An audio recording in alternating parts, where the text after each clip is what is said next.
Good morning, or afternoon, or evening.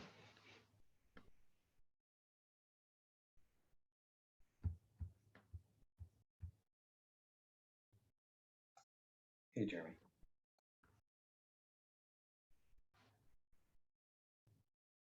How's everyone doing? Hey there. How we doing? Hey, Paul. Good.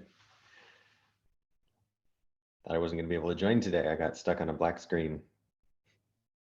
Yeah, I had some weird issues with my headphones connecting.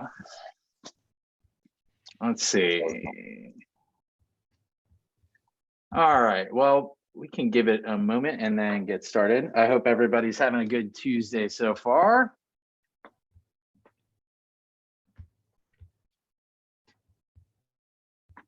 So far, it's great, though a little bit rainy. It's only 9:30 for you, so, you know, the Yeah. day is young. Yeah, hopefully it's not bad yet.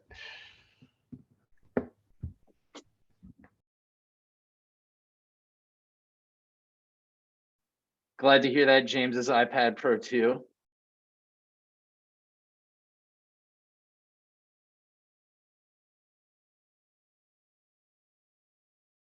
Okay.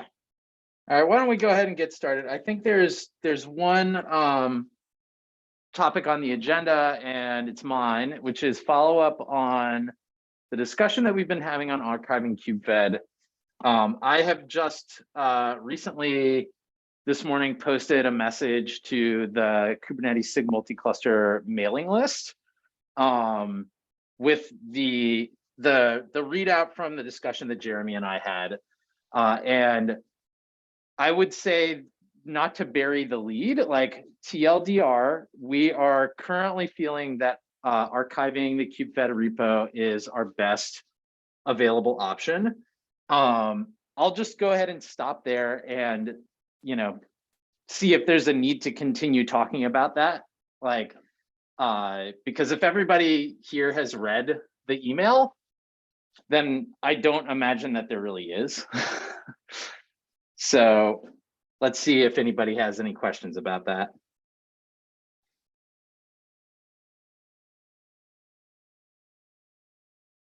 My question is regarding alternatives. Are we going to recommend KubeFed users some of the alternative solutions? That's a good question, and I'm not really sure if there is a need to do that. Yeah, I would second that. I think the decision to archive and any potential replacement, those are kind of two separate threads. Like we could promote other projects without archiving, and we could archive without promoting. I think the important thing is to send a message and make it clear that, you know, what users should expect in terms of support. Like the code's never going away. You know, I think Paul did a good job in the email of summarizing things. It's still definitely there. We're not saying you can't use KubeFed. We're just kind of making the statement that, you know, KubeFed is not being centrally maintained anymore, and that's the level of support you should expect. Thank you.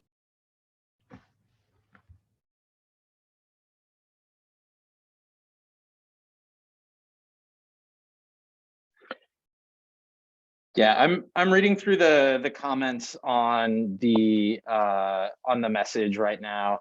It's a lot of plus ones. I think there are a couple questions that I'll call out here, which is one is from David Bainbridge, who says, what's the approach from the SIG's perspective on supporting multiple clusters, including scheduling resources across multiple clusters from a single manifest?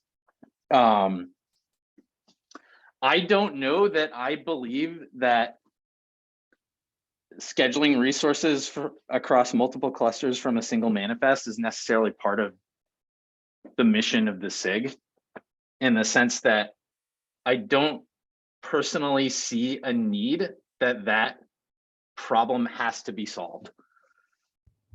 All of the experiences I have personally had trying to solve that particular problem have ultimately introduced high amounts of friction or high amounts of API breaks from the standpoint of shoving behaviors into annotations, really trying to take like an envelope and put about 3 times as much stuff in it as is supposed to go in there. And then, you know, like writing notes all over the outside of the envelope itself to be like, hey, when you're going to deliver this one envelope to like this house, make sure that you leave the flag up on the mailbox after you put it in, and like, you know, watch out for the dog at this other house. So my own personal unfiltered opinion here, I'm just not sure that is a problem that needs a solution, in the sense that there are many tools that people are already successfully using to do elements of that problem in ways that are widely used today. I don't personally see that being an area that I think there'd be a high payoff from focusing the work of our SIG on it. My own opinion. I don't know if you have any thoughts about that, Jeremy. Yeah, kind of similar ones. I think it's clear that there's requests for the SIG to figure out how to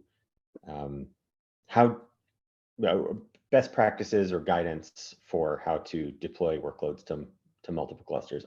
I'm kind of with Paul. I'm not sure that that's necessarily means from a single manifest. I think the other thing that we've seen is that maybe the idea of, you know, generically sharing config across clusters is more difficult. Like maybe the process of deploying to clusters needs more more object awareness. Like the way we deal with config maps might be significantly different from the way we deal with applications. So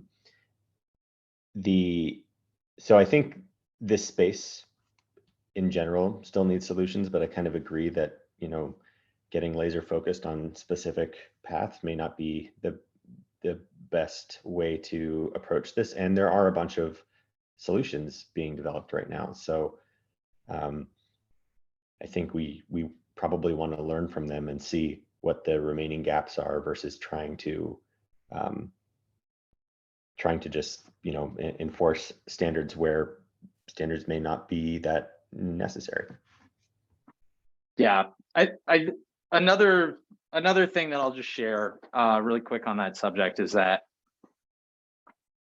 I think that in a hypothetical scenario where I was deeply convinced that that problem needed a solution, and that problem needed a solution that came from this SIG, that I would view it as one of the last problems to solve.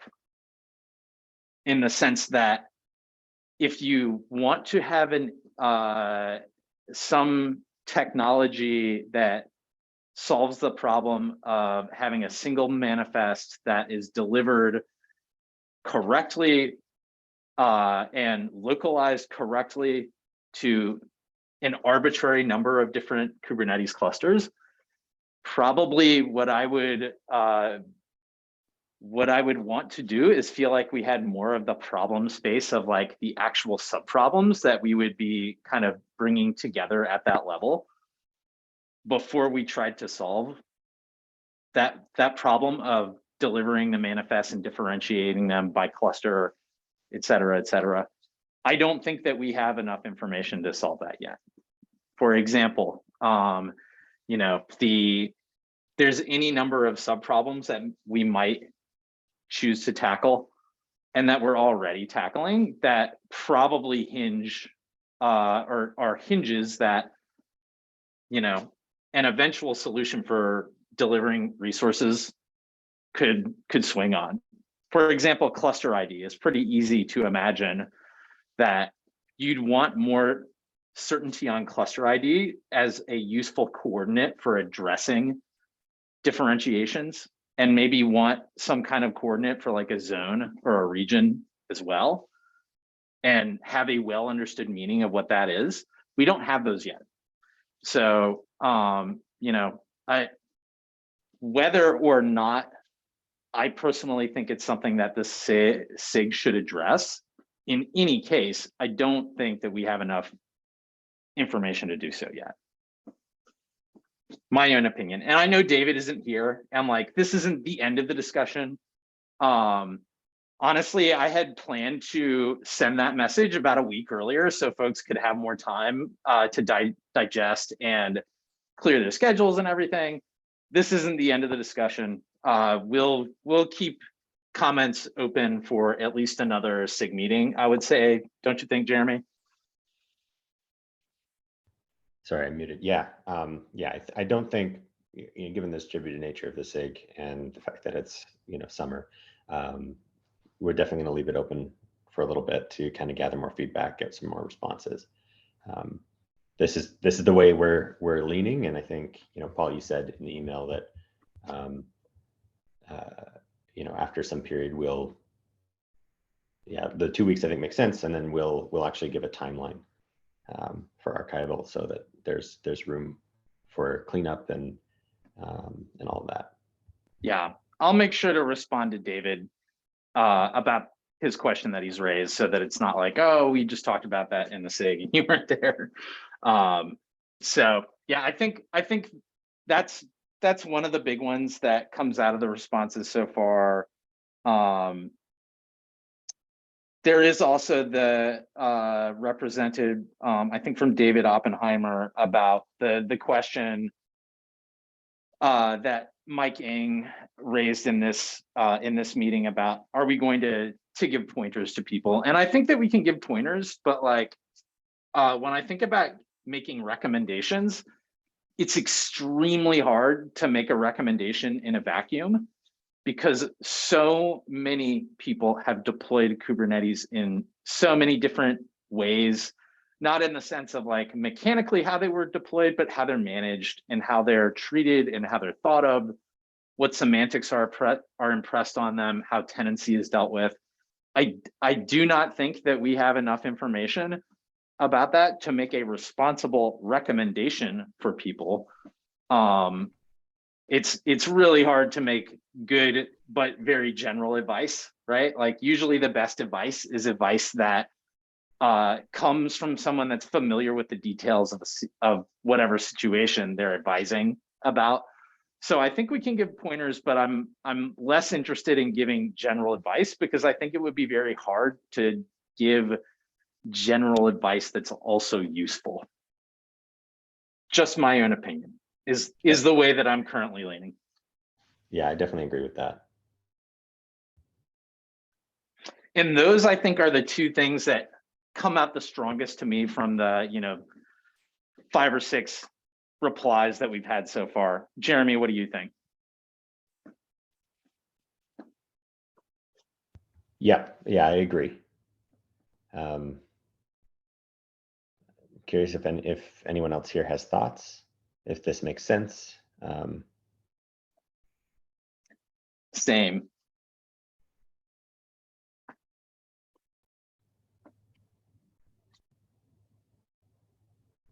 Lazy consensus. Sounds like it. Yeah, I don't really have skin in this game as not super involved in KubeFed. But I think definitely like reading through everything on Slack, I think this, makes sense for this case. And then, yeah, I agree with the point about making recommendations being very difficult without more information, especially if it's going to be about like some specific third-party thing. And I don't know if that's, yeah, so I guess I agree with that. And then I think if we were to at least provide some information about those in some centralized place, there's probably like a way that we would need to articulate that. And that maybe would be the furthest it would go.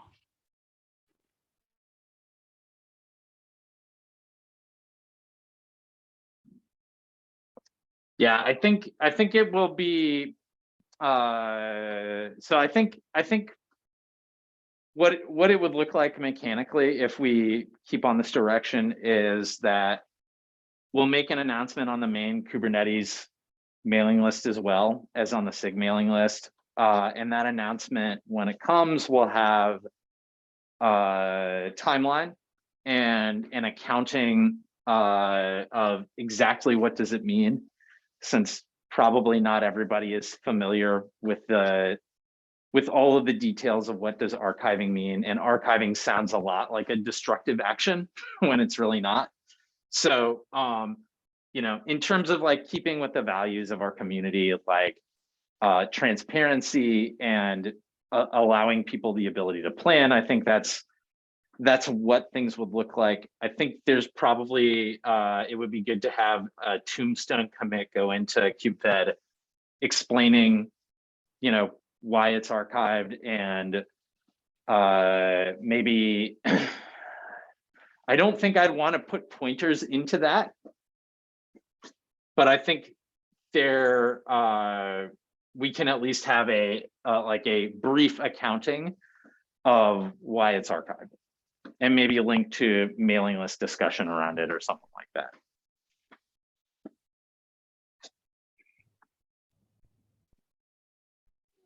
Yeah, makes sense. Especially Cool. for something as formal as a tombstone and permanent, you know, or like as an artifact, it's hard to update. Right.